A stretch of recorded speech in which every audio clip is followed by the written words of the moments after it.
Here we have the new 2026 Hyundai Elantra. Now this one comes in the SEL Sport trim level, front wheel drive, Serenity white is this paint, and then we have black cloth interior. The powertrain consists of a 2-liter naturally aspirated 4-cylinder engine mated to the intelligent variable transmission.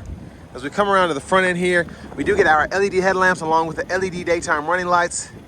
And I like the SEL Sport trim because it's just a really nice looking car for pretty good price in my opinion.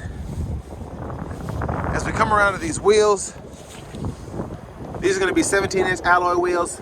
Love the design there, love that they're gloss black. Really matches the accents of the car, the mirror caps, the trim around the windows. You get passive keyless entry on the front and to the door panel. One touch up and down on the driver's side window. The other 3 windows are just regular. Rear window lockout, power door lock controls, power mirror controls, and then we do have blind spot monitors in the side mirrors. Bottle holder, brightness for the gauge cluster, traction control, hood release, and I absolutely love these pedals. They are just they're a small touch, but they make a big difference, I think. Manual tilt telescoping steering wheel, and then we have the trunk release, gas cap release there, so if you're interested in that and you're worried about somebody siphoning your gas, you do have to unlock that from inside the car. But here's our manual 6-way driver's seat. Huge thanks to Hyundai of Cool Springs here in Franklin, Tennessee for allowing me to review this car today. I'll leave a link below in the description. If you're looking to find the best price on one of these closer to home, click that second link down below. It takes just a minute to fill out your information, and I'll make sure the local dealers are fighting to get you the best price on this or whatever new vehicle you might be interested in. Now, I have the seat up front adjusted for someone of my size, being 6'3" with longer legs, so even though it's a manual seat, that's not a tight squeeze, but I'm comfortable. I have no wiggle room there. If I had it any closer, it wouldn't work. But still, very impressive. I can sit back here and knees aren't even touching the back of the seat. Now, as for headroom, if I kind of move my head up, I can touch it, but if I just sit back straight, the hairs on the top of my head are barely touching the headliner. So really good space for this kind of car. 2 USB-C charge ports, and there's a look at the front from back here.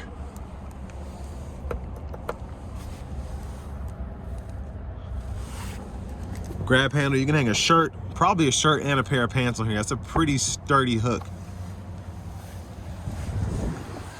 Now, if you need access to your child locks, come over here, you can stick a key or a screwdriver and turn it one way or the other. Fuel fillers here. There's the gas cap. So this gets 30 miles per gallon city, 40 highway. That's the EPA estimate there, so pretty good. And then you can pop the trunk from back here or from up front, which I like.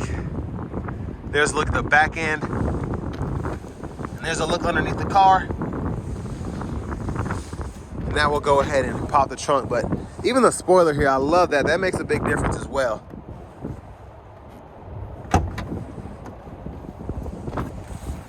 So a look at the cargo space. Again, good space here, I think, for this kind of car. It's a severe weather kit and a first aid kit. And then down below here, you do have a spare tire.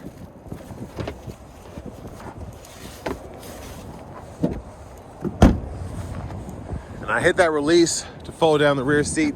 So we're gonna come over here to this rear passenger side and pull that down so you can see how that works. And of course, it did not unhook all the way. I don't know why. See if I can push it. Okay, it might be because I didn't get this other side. All right. So, where this seat is one whole piece, I guess you have to pull it from both sides because you do have 2 separate releases. I don't remember ever having to do that before, but fun fact, you do have to pull it from both sides. So top tethers are integrated behind the seat itself. Make sure that's locked in. Yeah, that's very interesting. And over here, we do have a lower anchor on either side for the car seats. And then to the front passenger seat, a manual 4-way. And then here's the window sticker. Y'all can pause anywhere you need to take a closer look at anything.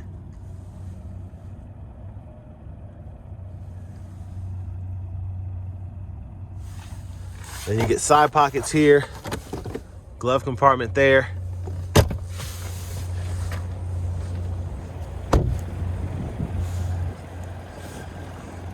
And back up front, quick look in the engine bay. And there's that 2-liter naturally aspirated 4-cylinder.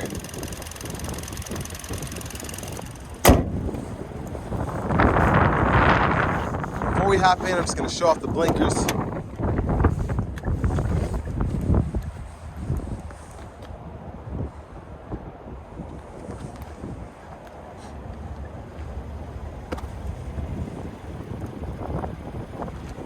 Let's go ahead and get in the driver's seat. So we get a nice H-Tex wrap steering wheel. Let's see what this horn sounds like. I actually like the sound of that.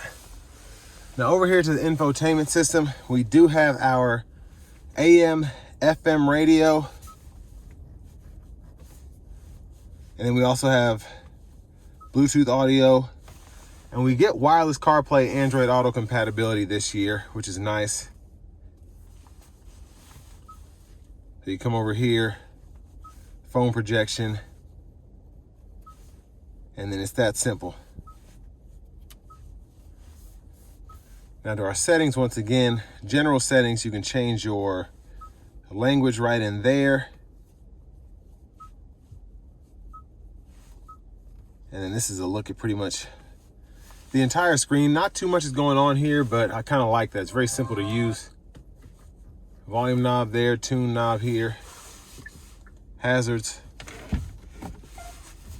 Backup camera, guidelines follow you as you turn the steering wheel.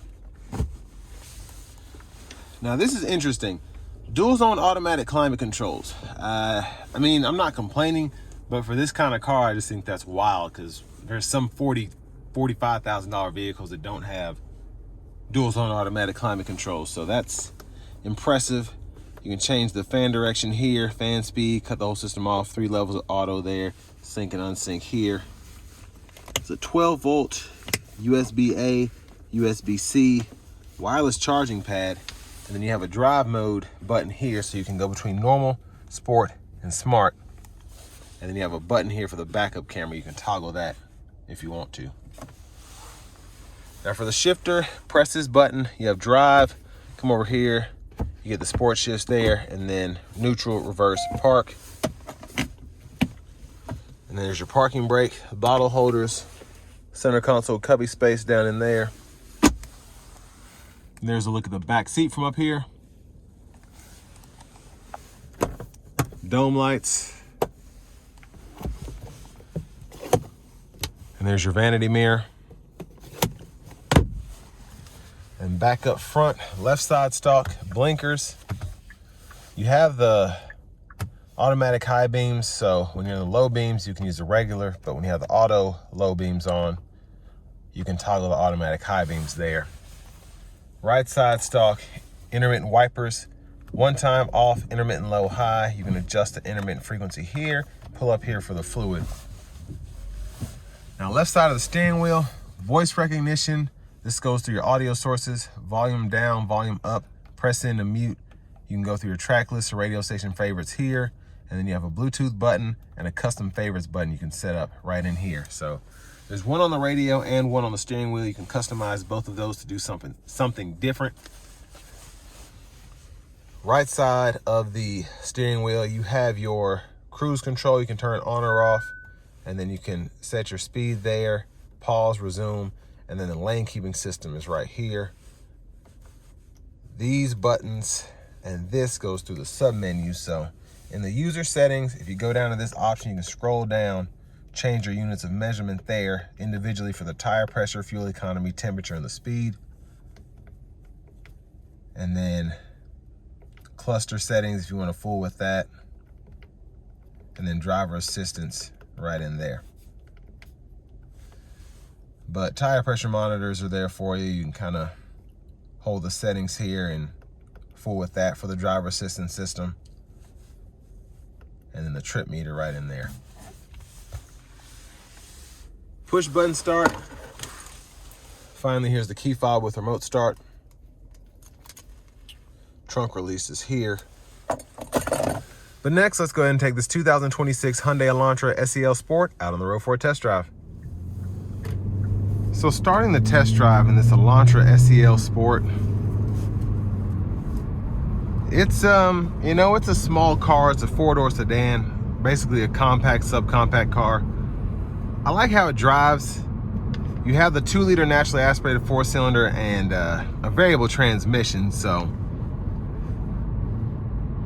you know, it is what it is. And for 27 grand, I'm not complaining, but it does have a weird way of driving. It's not like driving a Sonata with an 8-speed automatic. It doesn't feel, let me put it this way.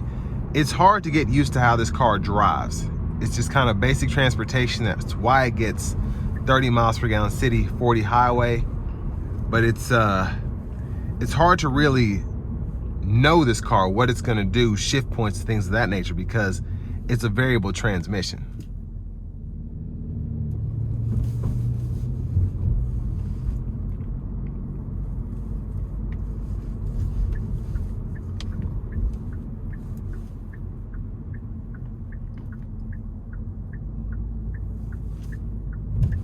All right, so we're gonna put it into the sport mode. Gonna give it a pull here, getting on the interstate, and luckily no one's around me.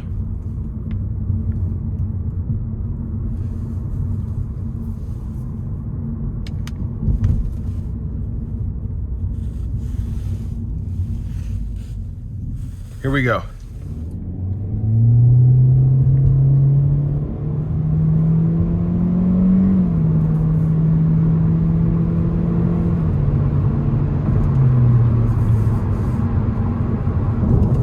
So it wasn't flooring it by any means, but that's how you kind of want to drive the variable transmission cars anyway.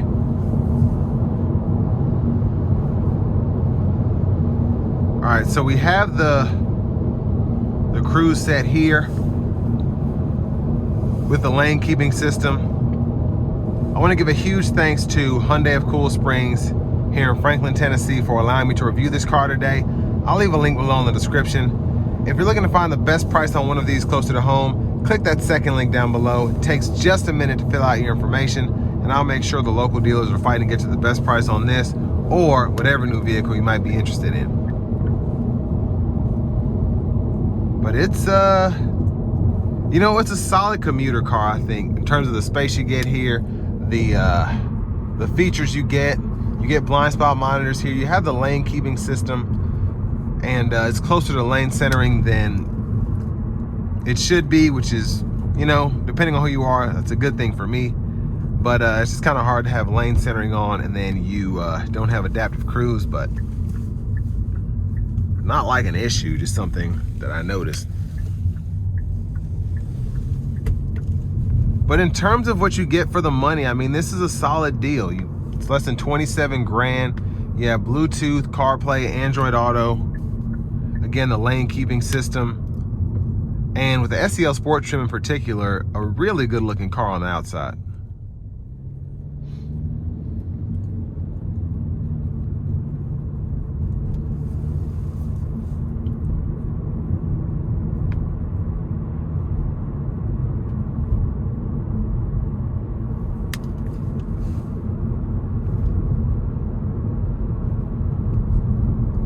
And the car, it's just, again, it's simple transportation. It's easy to maneuver, it's easy to drive. It's kind of fun to drive as well. It's you know, it's a sport Elantra. That's what you expect from it. It's not necessarily an N-line, whatever, but in terms of the looks and in terms of being just a compact car, it's what you see is what you get. It's the best way to put it. So it's a really good option in my opinion. So this will bring me to the end of my review of this 2026 Hyundai Elantra SEL Sport.